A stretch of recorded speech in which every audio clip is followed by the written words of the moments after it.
In a gripping narrative of love, ambition, and betrayal, a Nigerian couple's journey to a foreign land takes a harrowing turn, culminating in a tragic act that forever alters their destinies. Chuka and Ifeoma's journey began in the bustling city of Lagos, Nigeria. Lagos was a place where ambition and hard work were the currencies of success, and for many, the dream of a better future often seemed just within reach. It was in this vibrant and chaotic environment that the two first crossed paths, their lives intertwining in ways neither could have anticipated. Chuka, at the time, was working at a small tech company. His job was demanding, and though it paid modestly, it barely provided enough for him to maintain a stable life.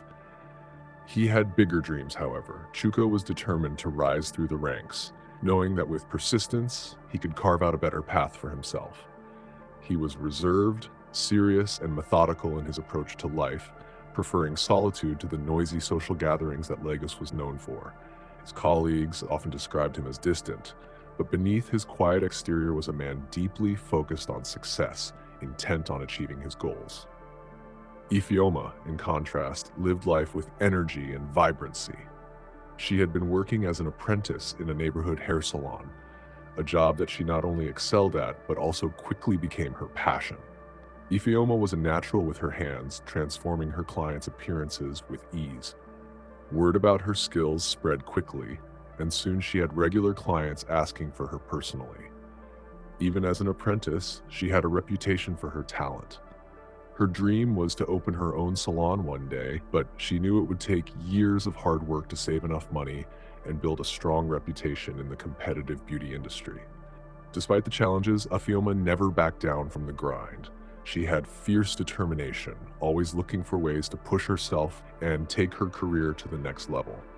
Their first meeting happened at a mutual friend's wedding, an event that neither had been particularly excited to attend. Chuka, ever the introvert, had positioned himself away from the center of the celebration, watching quietly as others danced and mingled. It was here that Ifeoma noticed him.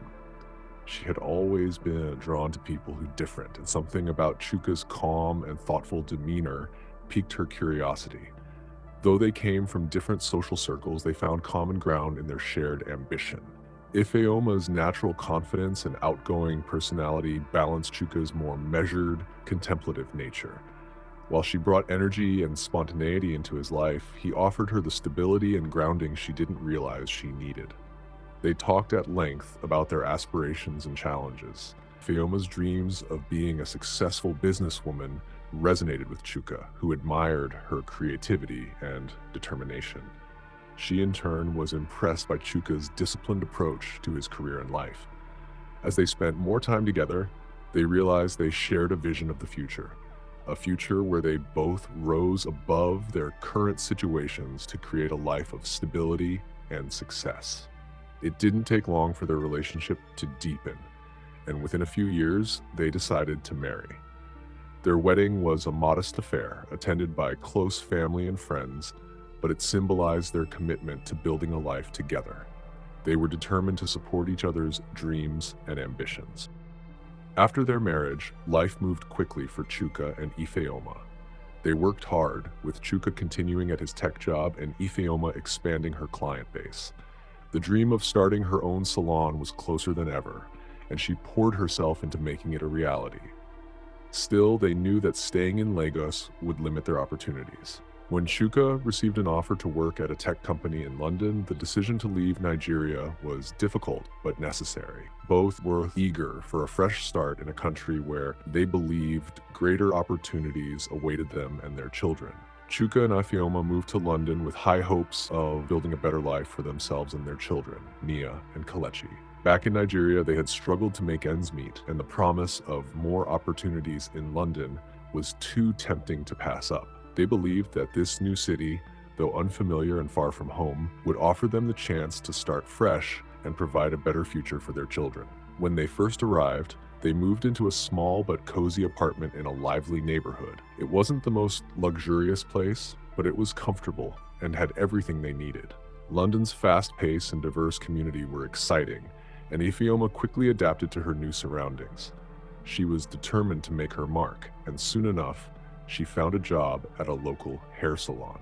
It wasn't long before her talent as a hairdresser began to attract attention. Ifeoma had always been good with her hands, and in London, her skills were highly sought after. She quickly built up a loyal clientele who loved her work.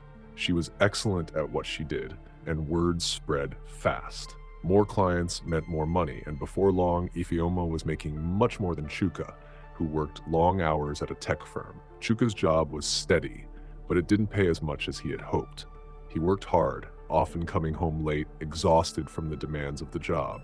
Despite his efforts, his paycheck paled in comparison to the money Ifeoma was bringing in from her booming hairdressing business. This shift in their financial situation began to change things between them. Ifeoma had always been confident, but as her success grew, so did her independence. She was proud of her achievements and felt empowered by her ability to provide for her family.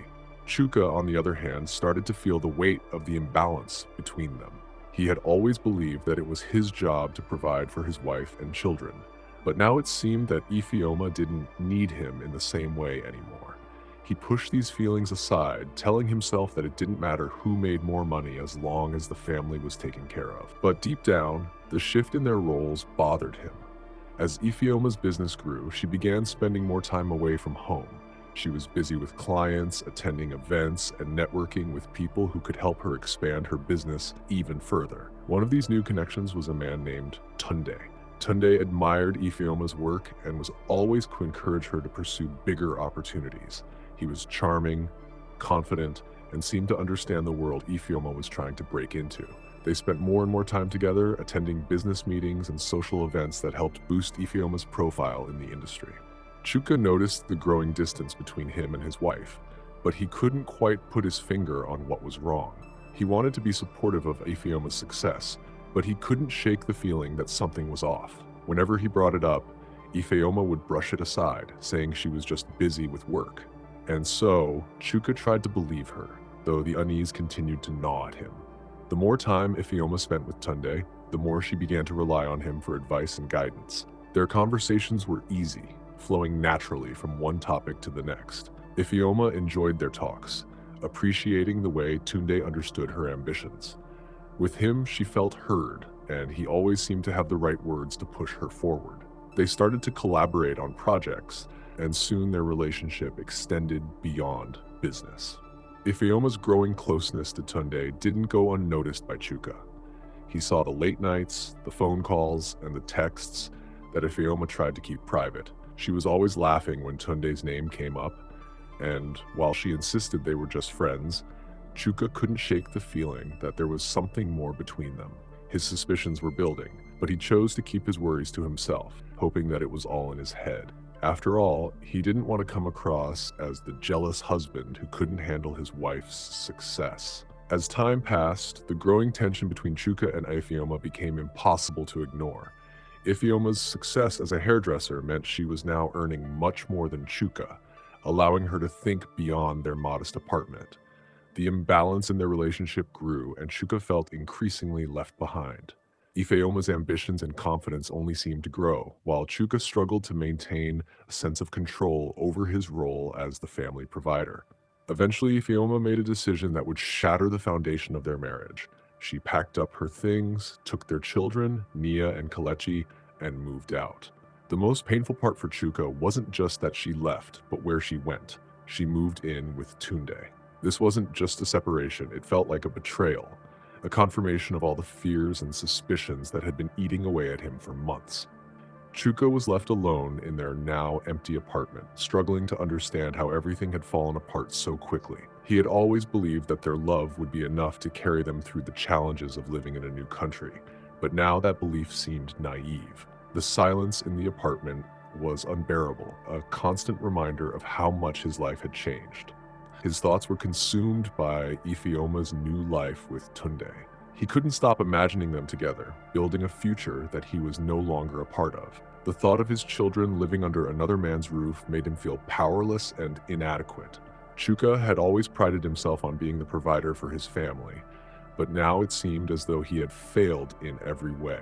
Ifeoma had found success, independence, and a new relationship while he was left behind. Despite his anger and heartbreak, Chuka couldn't ignore the deep sense of loss he felt for his children.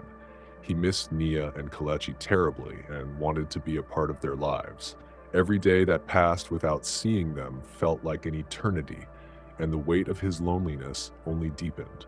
He tried to focus on work, but it was impossible to escape the constant ache in his chest. One quiet afternoon, Chuka's phone rang. Seeing Nia's name flash on the screen filled him with a mix of happiness and sadness. Since Ifeoma had moved out with the children, these calls had become rare. The distance between him and his kids felt unbearable at times, but he always made sure to answer whenever they reached out.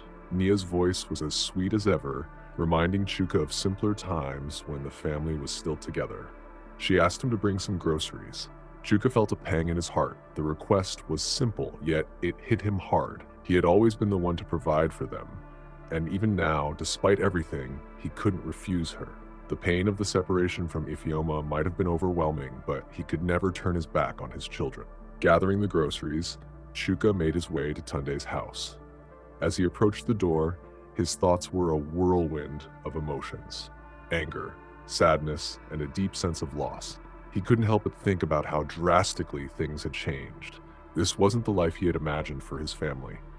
His mind often wandered to Ifeoma's decision to leave, and the image of her with Tunde felt like a heavy weight on his chest. When he arrived at the house, Tunde wasn't there. A strange calm settled over Chuka as he stepped inside. The absence of Tunde didn't bring him relief. Instead, it heightened the sense of isolation he had been feeling for weeks. Naya and Kalechi were playing quietly, oblivious to the storm brewing inside their father. They greeted him, their innocent faces pulling at his heartstrings.